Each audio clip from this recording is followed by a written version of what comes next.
Still moving the ball forward. We're still advancing towards victory. This is not over. This is just getting started. We're now at that point now where we've gone from an all-volunteer army, and we've been doing it all by just sheer will of people who are really passionate about this. We're starting to involve folks who can make a difference, the professionals, the people who do this for a living, the philanthropists who have a lot of money who can make things happen in a meaningful way. They're all starting to pay attention.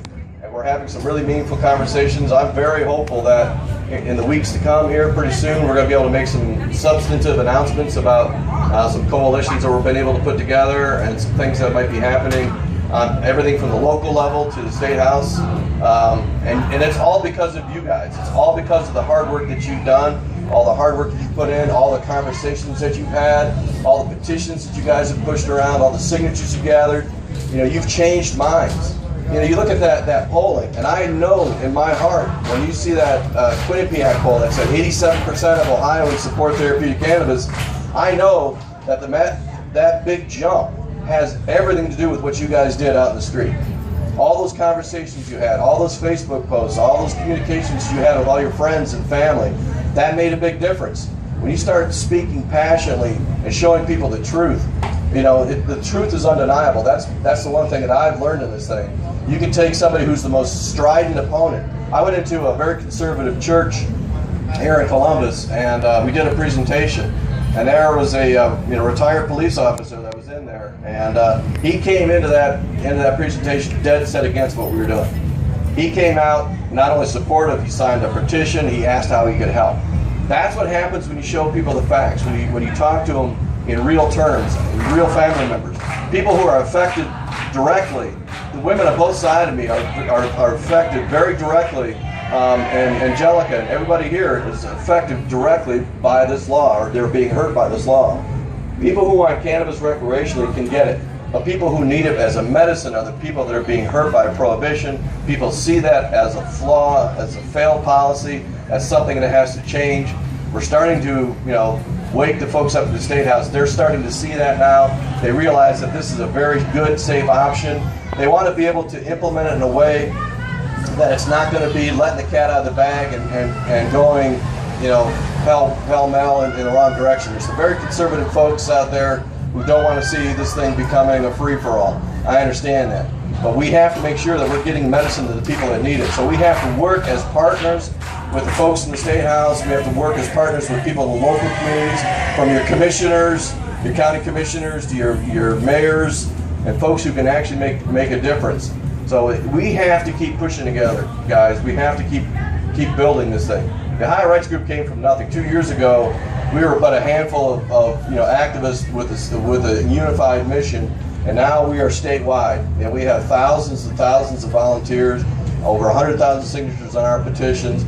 We've been on every media outlet all over the state of Ohio because this issue is relevant, it's pertinent, it affects people's lives every day. It's an economic issue, it's a compassion issue, it's a healthcare issue. There's so many different things that are being affected by this thing, and if we stay together, we stay unified, and keep recruiting and keep having these conversations, we're going to win eventually. And it's going to be very soon. I can feel it in my bones. I know there's some things that are happening that I can't get into they're going to be making some news here pretty quickly. So just stay focused, stay determined, keep building your armies, keep building your groups. I'm here to answer any questions you guys might have. Leanne is directly connected to the operations, on the ground operations here in the state of Ohio with the Ohio Rights Group. Mary Jane Gordon now is heading the Ohio Rights Group Educational Fund. I'm going to let them speak here a little bit, and then we can talk about what we need to do to move this thing forward. So I'm going to give it to Mary Jane, who is actually the founder of everything that we've ever done here. Like I said, the first time I met her was the first Comfest 2 years ago, and one of my biggest thrills about being involved in the Ohio Rights Group is all the amazing new friends that I have, like Michael and Angelica and Bill and everybody who's come out, and Claudia. It's just amazing how many people I look at now that I count amongst my closest friends, because there's some really good people in this group. People with a lot of heart, a lot of determination, good humor. They give of themselves for the benefit of others, and those are the people that I cherish most in my life. And I'm so blessed to have all these amazing people involved in my life. So with that, I'm going to give it over to Mary Jane Gordon, who got this whole party started, and I'll let her tell you what's going on with the Ohio Rights Group Education Fund. Yeah. First, I'd like to extend my personal thank you to John Pardee for believing in us, believing in me, believing that we could change the state of Ohio, and then bring everything to where it is right now. I'm so blessed, as John said, to have a whole new group of people that I can call my friends. And I'd like to say my dear, sincerest thanks to John for having the foresight and vision to have confidence, really, in us that we could get this job done. And so I go back then. I'm going to go back 2 years, and I sit there and I looked at the kind of the lay of the land in terms of where medical marijuana was in the state of Ohio, because there really wasn't much going on, and there was a need to fulfill. There was a need to fulfill, and the need at that particular time was for some type of a mechanism that could bring people together, that could get people, build these bridges, build these friendships, build. We have, I think, there's 88 counties in Ohio, and just about all of them now are headed by a county captain. That means that we have 88 people in the state of Ohio who are out there working the grassroots for the benefit of the Ohio Rights Group. I mean, to me, and the volunteers that spill from each of these, if each of these county captains has, 5 or 10, 20, 40 some volunteers in some counties, it's just exponential. And the growth of this group, it's been just a whirlwind and astounding. But I felt that there was a need. The need that I fulfilled at the time was to spearhead, the formation of the org and the composition of the Ohio Cannabis Rights Amendment. And so, in terms of the evolution, what I see now, I like to go where the need is. Okay, that's kind of where I see my mission in life. Where's the critical need? So we have, a great group. We have, any number of initiatives that John just spoke about. The one thing I think that and I've been at this for let's say 15 years now in terms of working in fundraising and drug policy, particularly mostly on the national level, but also a little bit on the local level. But the fundamental number one need has been money, without question. And whether it was the national groups that I work with, I've worked with anywhere from the biggest national names I've worked with, and you name a group, I call them friends. And it's still, no matter how networks started, it still came down to all the funding. At that time, where my experience was, came down to three really, really rich people. It was George Soros, Peter Lewis, and then there's the other guy. I don't think I'll read the other guy's name, but they were basically the kind of people who were giving like $1 million a year to various different groups. Okay, but it came down to three people. But we lost, sadly, we lost Peter last year. So that took one of the big funders out of the equation. And so, in terms of what I'm looking at now, where the Ohio Rights Group stands, we've done, I like to tell people in my messaging, everything we've done on human power. And it's thanks to human beings that have done this. It's human power that has been our engine. It's not been the big money, it's human beings. It's human beings like you guys who really want to be involved in this and really want to play your part in changing the world. And so I think now, as I look back, and this kind of occurred to me a couple months ago, thankfully some other people were wise enough to kind of push me in this direction. But the need now is to find Ohio money. And that means my passion now has become cannabis.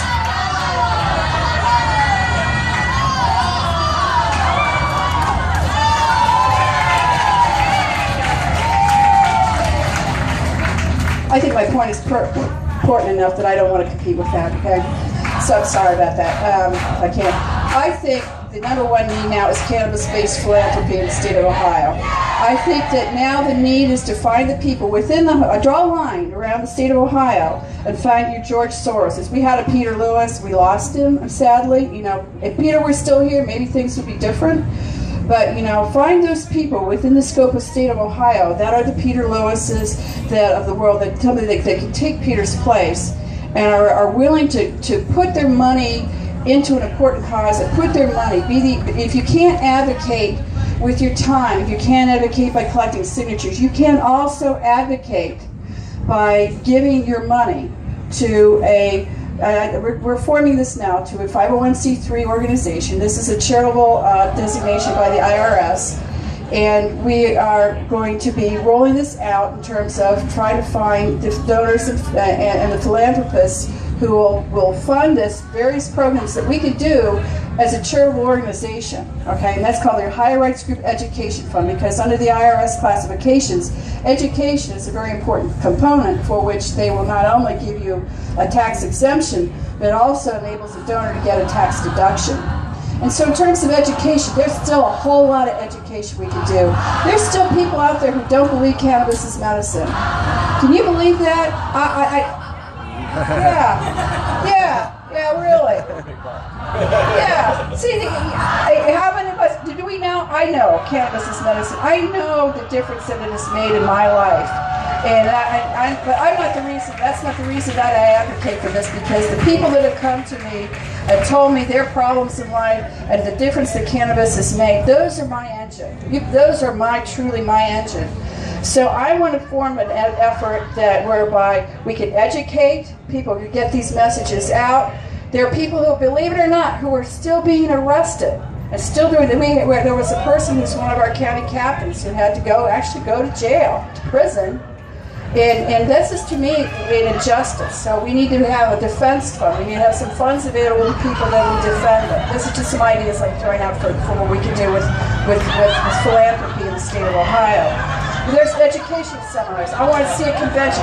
This time next year, before this time next year, I'd like to see a convention come to Columbus, Ohio, just like they're holding in Colorado, just like they're doing in California. We want it here in Columbus. We want the vendors. We want to be just like everybody else. That's my mission. That's my essential mission now, is to find the people who will fund that and roll out those programs that are educational in scope, that can get the word out, and we're going to change the minds that are not already changed. And once we do that, then all of our dreams will come true, because we already have the 87% on our side. We need the money where their mouth is, but when we get there, get the whole picture settled, this will never happen again. People will never go to jail again. There will be defense, there will be support, there will be education, people will know about our medicine, they'll embrace our medicine. That's my mission.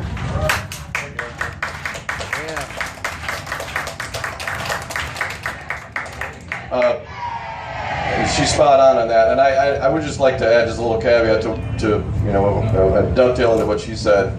You know, the Ohio Rights Group and what we were able to do, by having our statewide organization, we would be on the ballot right now. We would have qualified for the ballot had we been able to pull in the resources. That was the one key piece that we had some folks who were able to step up locally who did make some significant donations. But this is a very expensive operation. Just for an example, we have quotes from signature gathering firms that require $2 million in order to do the necessary field work and processing signatures in order to qualify for the ballot. And that's significant money. And we did raise some money, but obviously we didn't come anywhere close to that. With Mary Jane's work now, hopefully with the education fund and some of the folks that we've been starting to have conversations with, we're hoping that's going to change. And our mission has always been, as soon as possible. We want to make this a reality in the state of Ohio ASAP. And so we're not going to be sitting there waiting for, like a 2016. If we can get the resources we need and the organization in place, we're going to try to qualify for the ballot again next year.